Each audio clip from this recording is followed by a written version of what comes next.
आइए एक वीडियो देखते हैं जिसमें तीन कारें एक दिशा में गति कर रही हैं और हमें यह पता लगाना है कि क्या इनकी गति में कोई अंतर है।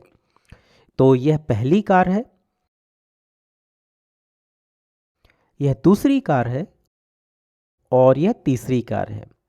अब क्या आपको इन तीनों कारों की गति में कोई अंतर दिखाई दिया? ये तीनों कारें दाईं ओर जा रही हैं, लेकिन ऐसा लगता है कि इनकी गति में कोई अंतर नहीं है ना? चलिए इन्हें एक बार और देखते हैं, लेकिन इस बार हम हर एक सेकंड में इनकी तस्वीरें भी लेंगे और फिर देखेंगे कि क्या हमें इनकी गति में कोई अंतर समझ में आता है। तो ये पहली कार है और हर एक सेकंड में ये इसकी तस्वीरें हैं। इसी तरह यह दूसरी कार है और अंततः यह तीसरी कार है। अब यदि हम इन तीनों कारों की तस्वीरों को देखें तो हमें क्या अंतर दिखाई देता है। हम देख सकते हैं कि पहली कार हर सेकंड समान दूरी तय कर रही है, यानी हर सेकंड इसका विस्थापन एक समान है। इसका मतलब इसका वेग भी एक समान होगा। ऐसी गति को हम एक समान गति कहते हैं। इसी तरह दूसरी कार को देखें तो इसका विस्थापन हर सेकंड बढ़ता जा रहा है। इसका मतलब यहाँ कार का वेग भी निरंतर बढ़ रहा है। इस तरह यदि समय के साथ वेग निरंतर बढ़ रहा है तो इसे हम त्वरण या एक्सीलरेशन कहते हैं। अब अंतिम कार की गति को देखिए। यहाँ कार का विस्थापन हर सेकंड घटता जा रहा है। इसका मतलब यहाँ कार का वेग भी निरंतर घट रहा है। इस तरह यदि समय के साथ वेग निरंतर घट रहा हो तो इसे हम मंदन या डिसेलरेशन कहते हैं। यहाँ हम स्पष्ट रूप से देख सकते हैं कि इन दोनों मामलों में कार का वेग या तो बढ़ रहा है या घट रहा है। तो जब भी किसी वस्तु का वेग बढ़ रहा होता है या घट रहा होता है तो हम कहते हैं कि वह वस्तु त्वरण प्राप्त कर रही है। यहाँ मंदन को हम नकारात्मक त्वरण कह सकते हैं। इसलिए सामान्य तौर पर भौतिक विज्ञान में इन दोनों स्थितियों के लिए त्वरण यानी कि एक्सेलरेशन शब्द का ही प्रयोग किया जाता है। यानी इस कार के त्वरण को हम सकारात्मक त्वरण कहेंगे, पॉजिटिव एक्सेलरेशन, और इसके त्वरण को नकारात्मक त्वरण या नेगेटिव एक्सेलरेशन कहेंगे। इसी हिसाब से हम इनमें धन या ऋण का चिन्ह भी लेंगे। ठीक है। अब इस पहली कार का त्वरण क्या है?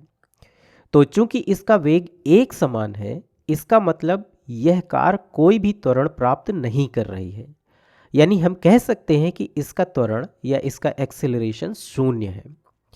इस प्रकार यदि किसी वस्तु के वेग में परिवर्तन हो रहा है, उसका वेग बढ़ रहा है या घट रहा है, तो हम कहेंगे कि वह वस्तु त्वरण प्राप्त कर रही है। यदि बढ़ रहा है तो पॉजिटिव एक्सेलरेशन, सकारात्मक त्वरण, और यदि घट रहा है तो नेगेटिव एक्सेलरेशन यानी कि ऋणात्मक त्वरण प्राप्त कर रही है। लेकिन यदि वस्तु का वेग एक समान है तब हो सकता है कि वह बहुत तेज गति से चल रही हो, लेकिन यदि उसके वेग में कोई परिवर्तन नहीं हो रहा है, वह एक समान है, वह घट या बढ़ नहीं रहा है, तो उसके त्वरण में भी कोई परिवर्तन नहीं होगा, यानी उसका त्वरण शून्य होगा। इसका मतलब त्वरण तभी प्राप्त होता है जब वस्तु के वेग में परिवर्तन होता है। यदि वेग एक समान है तो त्वरण शून्य होता है। त्वरण को समझने के बाद चलिए समझते हैं कि हम वास्तव में त्वरण की गणना कैसे करते हैं। तो हमने देखा कि हम त्वरण को वेग में परिवर्तन की दर के रूप में परिभाषित करते हैं। अन्य शब्दों में, वेग में परिवर्तन कितनी तेजी से या कितने धीरे हो रहा है, इसकी माप ही त्वरण होता है। चलिए इसे एक उदाहरण से समझते हैं। तो मान लीजिए कि हमारे पास एक कार है जिसका प्रारंभिक वेग u है। अब इसके बाद इसकी गति बढ़ती है और इसका अंतिम वेग v हो जाता है।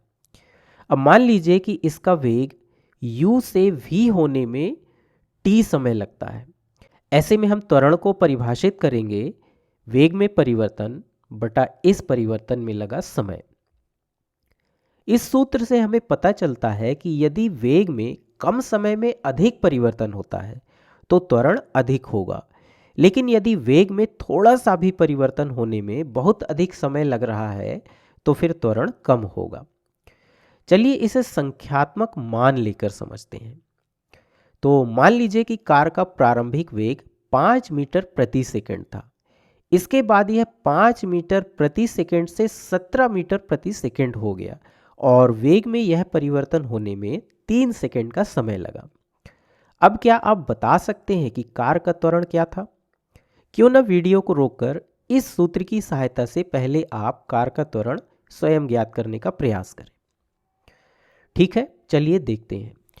तो यहाँ अंतिम वेग यानी v 17 मीटर प्रति सेकंड और प्रारंभिक वेग यानी कि u 5 मीटर प्रति सेकंड है। इसलिए v माइनस u ये होगा 12। 17 में से 5 घटाने पर हमें 12 मीटर प्रति सेकंड मिलता है और समय 3 सेकंड है। यहाँ 12 मीटर प्रति सेकंड वेग में हुए परिवर्तन की मात्रा है और इस परिवर्तन में लगा समय 3 सेकंड है। अब 12 को 3 से विभाजित करने पर हमें 4 मीटर प्रति सेकंड मिलता है। इसका क्या मतलब है? तो इसका मतलब यह है कि कार के वेग में हर सेकंड 4 मीटर प्रति सेकंड की दर से परिवर्तन हुआ है। दूसरे शब्दों में यहाँ कार का वेग हर सेकंड 4 मीटर प्रति सेकंड की दर से बढ़ रहा है। चलिए इसकी गणना करके देखते हैं। तो प्रारंभ में वेग 5 मीटर प्रति सेकंड था। 1 सेकंड के बाद यह 4 मीटर प्रति सेकंड की दर से बढ़ जाता है, इसलिए 5 और 4 इन दोनों को जोड़ देंगे यानी कि 9 मीटर प्रति सेकंड हो जाता है। इसके बाद अगले 1 और सेकंड में यह 4 मीटर प्रति सेकंड और बढ़ जाता है, यानी कि 9 + 4 इन दोनों को जोड़ेंगे तो हमें मिलता है 13 मीटर प्रति सेकंड। ये 13 मीटर प्रति सेकंड हो जाता है। फिर 1 और सेकंड के बाद यह पुनः 4 मीटर प्रति सेकंड की दर से बढ़ जाता है, इसलिए 13 और 4 इन दोनों को जोड़ने पर हमें 17 मीटर प्रति सेकंड मिलता है। यही इस 4 मीटर प्रति सेकंड का मतलब है, यानी कि कार का वेग हर सेकंड 4 मीटर प्रति सेकंड की दर से बढ़ रहा है। ठीक है, अब इस 4 मीटर प्रति सेकंड को हम 4 मीटर प्रति सेकंड वर्ग के रूप में भी लिख सकते हैं, क्योंकि यहाँ 2 बार सेकंड है इसलिए हम इसे वर्ग के रूप में भी लिख सकते हैं। इसलिए त्वरण का मात्रक मीटर प्रति सेकंड वर्ग होता है। ठीक है, चलिए एक और उदाहरण लेते हैं। तो हमें प्रश्न दिया गया है कि 20 मीटर प्रति सेकंड की गति से चल रही एक कार का 3 मीटर प्रति सेकंड वर्ग की दर से मंदन हो रहा है, डिसेलरेशन हो रहा है, मतलब यहाँ पर नकारात्मक त्वरण की बात की जा रही है। 4 सेकंड बाद कार का वेग ज्ञात कीजिए। तो आगे बढ़ने से पहले क्यों ना वीडियो को रोककर आप स्वयं इस प्रश्न को हल करने का प्रयास करें। यह लगभग पहले प्रश्न जैसा ही है। ठीक है, चलिए देखते हैं। तो कार का प्रारंभिक वेग 20 मीटर प्रति सेकंड है।